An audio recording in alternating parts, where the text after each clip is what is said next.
नमस्कार दोस्तों और स्वागत है आपका मंत्र और कवच चैनल में। आज हम देखेंगे हनुमान चालीसा वर्सेस हनुमान कवच।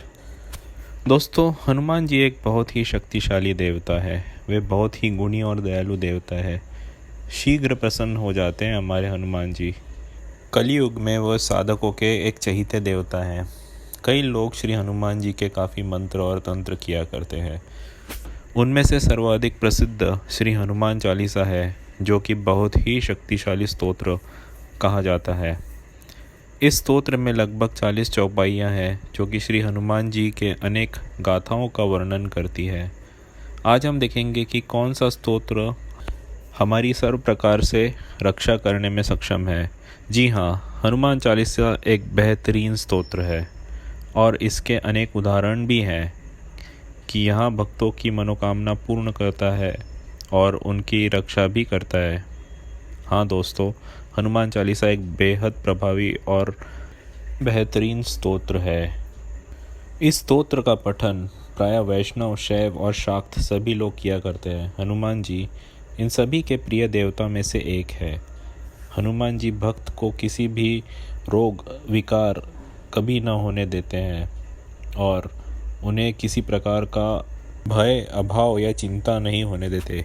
श्री हनुमान जी सभी के संकट मोचक है और वे सभी के प्रिय देवता माने जाते हैं। भक्तों की रक्षा करना श्री हनुमान जी का सहज स्वभाव ही है। वे किसी भी भक्त को परेशानी में नहीं देख सकते हैं और तुरंत ही दौड़े चले आते हैं। हनुमान जी में भक्ति बल, युक्ति बल और शक्ति बल ये सभी एकजुट समाविष्ट है। वे अत्यंत ज्ञानी और सहज देवता है। ये दोस्तों, अब बात करते हैं हनुमान चालीसा की। तो दोस्तों, हनुमान चालीसा एक बेहद शक्तिशाली, प्रभावी और भक्तिमय स्तोत्र है। देखिए, मैं इसे स्तोत्र कह रहा हूँ, आप इसे चालीसा ही समझ सकते हैं।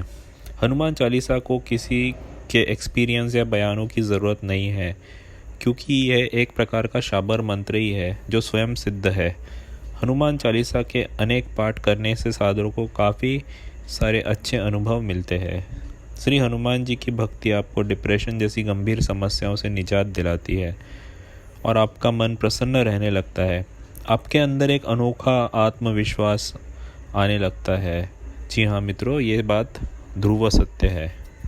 तो क्यों हम आज मंत्र कवच के बारे में भी सुनना चाहते हैं, या क्यों हम उसके बारे में आपको ये बताना चाहते हैं? दोस्तों, शास्त्रों के अनुसार हमारे यहाँ कई सारे देवताओं के ज़बरदस्त और प्रभावी कवच मंत्र भी हैं, जो कि मूलतः किसी भी व्यक्ति की रक्षा की हेतु ही बनाए गए हैं।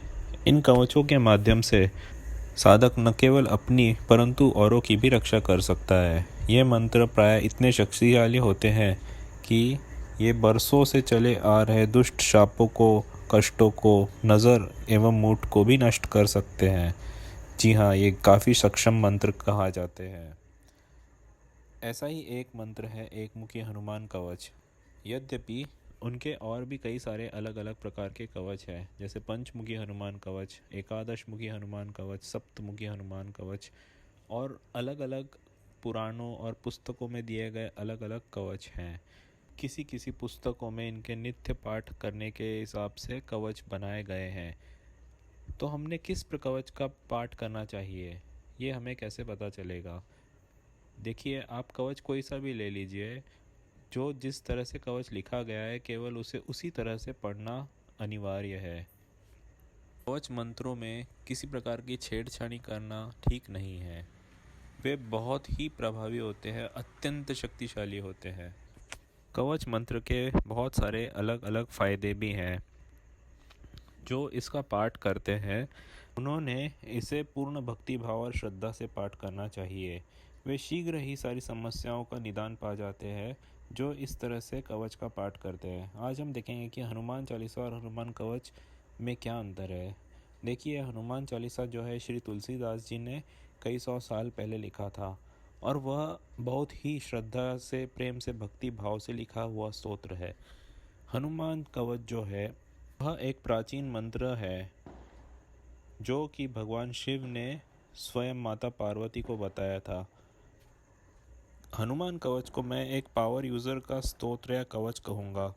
तो अगर आपको संपूर्ण सुरक्षा चाहिए और संपूर्ण कृपा चाहिए हनुमान जी की, तो मैं आपको हनुमान कवच पढ़ने की ही सलाह दूंगा। आपने श्री हनुमान जी का एक मुखी कवच ज़रूर पढ़ना चाहिए, जिसके बहुत सारे फ़ायदे हैं जो मैं आपको बता रहा हूँ। जो भी फल श्री हनुमान चालीसा पढ़कर हमें प्राप्त होता है, ठीक उसी प्रकार के फल और उससे ज़्यादा फल हमें श्री हनुमान जी के एक मुखी कवच से प्राप्त होते हैं।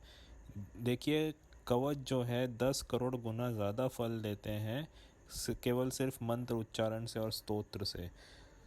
हनुमान कवच में हनुमान जी आपके प्रत्येक अंगों की शरीर के रक्षा करने के लिए तत्पर रहते हैं। वे आपके पूरे शरीर की एक तरह से मानो प्रदक्षिणा ही करते रहते हैं और आपको सर्व दिशाओं में विदिशाओं में सब जगह आपकी रक्षा करते हैं।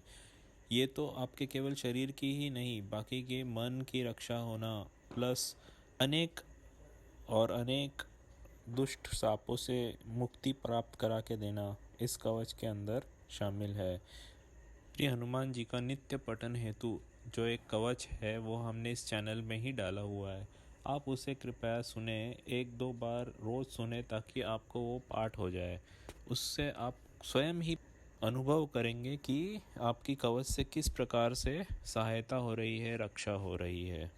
आने वाले कुछ ही दिनों में हम एक मुखी हनुमान कवच स्तोत्र को भी इस चैनल पर डालने का प्रयत्न करेंगे। तो अगर आप देखें कि हनुमान चालीसा में श्री हनुमान जी की स्तुति और गाथा का वर्णन किया गया है, जो कि बहुत ही उत्तम तरीके से बताया गया है। एक तरह से इसे पूरी रामायण की कथा जो है वो बता दी गई है उसके माध्यम से, और हनुमान जी के संपूर्ण कार्यों के बारे में भी पूरा दृष्टिकोण हनुमान चालीसा में केंद्रित है। कवच में इसके विपरीत कई सारे अलग अलग पार्ट होते हैं, जिसमें कि पहले होता है उवाच, फिर आता है विनियोग और न्यास, तत्पश्चात भगवत स्तुति और फिर रक्षा कवच पढ़ा जाता है। कवच पाठ के बाद फिर आती है फलश्रुति, जिसमें कि हमें कवच का या उस मंत्र का प्रभाव वर्णन किया जाता है। उसे कितनी बार पढ़ने से वह सिद्ध होगा या सिद्ध होने के बाद हमें क्या क्या फल प्राप्त होते हैं, यह सब बातें उसमें हम देख सकते हैं। शास्त्रों में ये भी कहा गया है कि कवच का प्रभाव 10 करोड़ गुना ज़्यादा होता है और उसका फल काफ़ी जल्दी प्राप्त होता है। तो ऑल इन ऑल कवच एक थोड़ा सा टेक्निकल स्तोत्र होता है और हनुमान चालीसा एक अच्छी सी साधारण सरल भाषा में लिखा हुआ बहुत प्यारा स्तोत्र है। तो चुनाव आपका है, हनुमान कवच पढ़े या हनुमान चालीसा पढ़े, ये आप पर निर्भर करता है, क्योंकि ये आपका चयन है। कोई सा भी करें आप, लेकिन आपको जो भी मार्ग मिलता है उसमें आपको भक्ति और लक्ष्य की प्राप्ति अवश्य होती है, क्योंकि हनुमान चालीसा और हनुमान कवच ये दोनों ही सक्षम मंत्र है। सिर्फ इतना ही कहना चाहते हैं कि जो कवच होता है वह आपके प्रोटेक्शन के लिए होता है, आपकी रक्षा के लिए होता है, और वह अगर हनुमान जी का कवच हो तो क्या बात है, आपकी रक्षा और आपका उद्धार निश्चित है। जय श्री राम, जय हनुमान।